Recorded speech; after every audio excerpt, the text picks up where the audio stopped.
in terms of talent identification and development, how's that changed in rugby over the last 10 years? I think there's been a number of strides made really around understanding of both physical and mental development of young people, young players. And that's come through with the change of the overall pathway within, in particular in rugby union. A lot of the work done in and around the sport has changed from very much a selection on performance as a snapshot here and now, with a view much more towards long-term potential in players. Mm-hmm. In many ways, very much for the better. The only thing, we're almost in between two models at the moment, which means a lot of the players get access to a lot of different lanes of a pathway. Okay. And the way it works at the moment is a lot of players access a lot of different lanes of the pathway. Mm-hmm. So talent identification within that is identifying both the long term as well as the very short term, when this crossover, players are playing in every environment that's available to them. So from a sports science, I guess that's our strength and conditioning pathway. Yeah.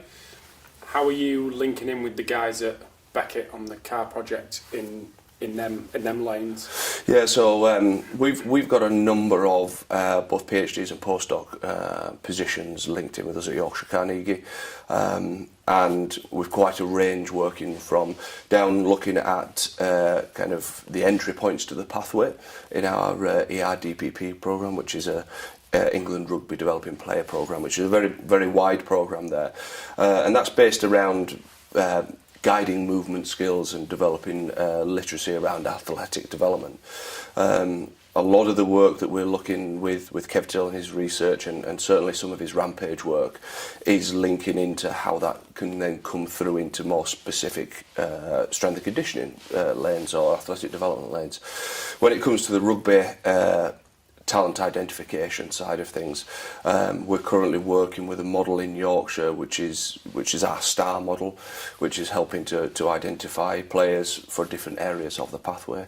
The wider selection for that ERDPP programme allows us to have a bit more of a concentrated look at the players within there than perhaps we would if they were just playing club and school rugby.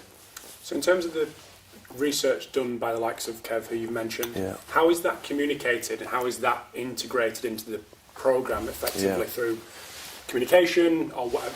What's the process? It's been the last couple of years in particular have been really good working with Kev on this.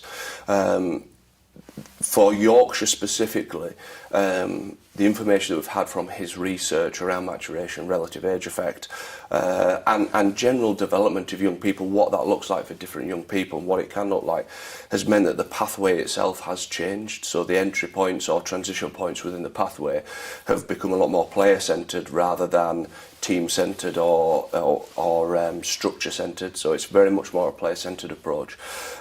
What that's allowed us to do is identify early developers and early identifying players and work with them and stretch them to the amount that they need to be worked with. But it's allowed us to have a dual pathway approach and then to be able to keep the pathway really wide and emergent, as well as identifying those players early on.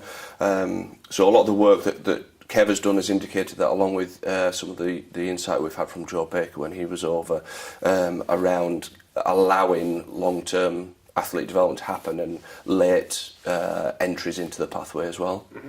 So in terms of that, taking that that long-term approach, what's been done now in terms of identification? What are the streams that you guys are looking at to go, this player does A, B and C, and that's going to potentially lead to, in 10 years' time, X, Y and Z? Is there assessments? So from a period of time around a player is 12 all the way through to, we always say we have an under 13 to an under 23 approach. So we have a long period of time to look at players, and we're looking at their relative technical and tactical ability and understanding more than anything. We understand that their ability to execute certain skills or tactical understanding will change as their bodies physically develop or as they mature, and similarly how psychologically they change through that period of time as well. We're looking at them from an athletic point of view as well at different phases within that. That's certainly something we look at. A real big focus for us has been very much around the psychological characteristics of young people. We've kind of pinned it down to still quite broad areas of self-awareness, self-organising and growth mindset. But we're looking at how players approach different challenges, how players will react to challenge and how they'll adapt over a period of time. And sometimes a player that struggles to progress within the pathway is actually developing a lot of those psychological characteristics by not having an easy ride or an easy smooth pathway. So it's important that whilst some of the players may come through by demonstrating their tech ability and their athletic ability early on, the fact that we still have a number of entry or transition points from 13 to 23 allows the players to bounce back or come back into the programme at times right for them. So on that psychological aspect, are the guys at Leeds Beckett helping with that framework as well? Yeah, so we're working really closely with Ross Shand, who's a sports psychologist who's in the process of doing a PhD, and part of his study is around the effectiveness of these three characteristics we're looking at. We've started this project probably before Ross came on board, and he's measuring our effectiveness at looking at them, how explicit we need to be with these characteristics and how they're weighted within players and valued within players, both at the start of the journey and at the end of the journey. So a lot of Ross's research is around that, and equally probably identifying if we're shooting in the wrong area as well, and identifying what may be more important than the three that we've identified. So it's definitely an area of focus for us.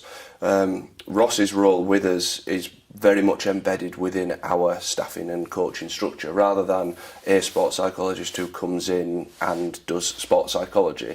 Ross's role is to embed the principles of it within the coaching and within the planning and within specific tasks related to the players, not as one-offs, but as weekly involvements with them.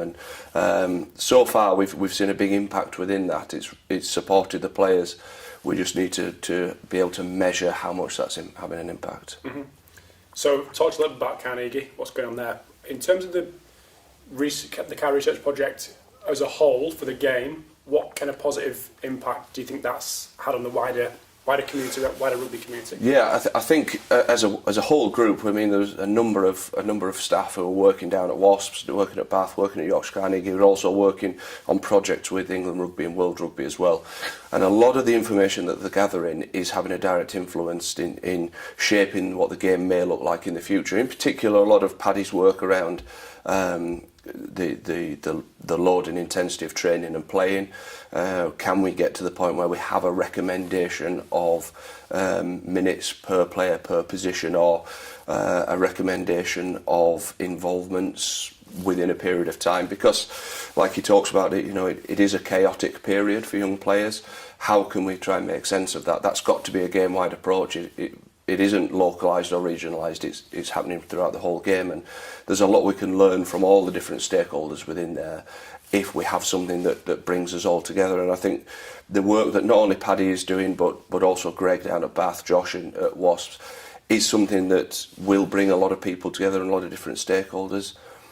A big advantage for us as a club, and probably the same for the other clubs, is the fact that we may have 1, 2, 3 or 4 people working within our club, but the whole idea of the CARR Research group means that we have access to a very wide variety of different research that's going on, and when that all comes together, or the specific projects come together, we get a much more in-depth picture of what the game looks like at the moment, rather than us just sitting on our little piece of it in our area. So for me, we're still potentially at the tip of the iceberg with this, and it can grow much bigger, and probably needs to have the impact that it could have on the game. But it's certainly starting to see that happen now, and hopefully continued investment will see that continue.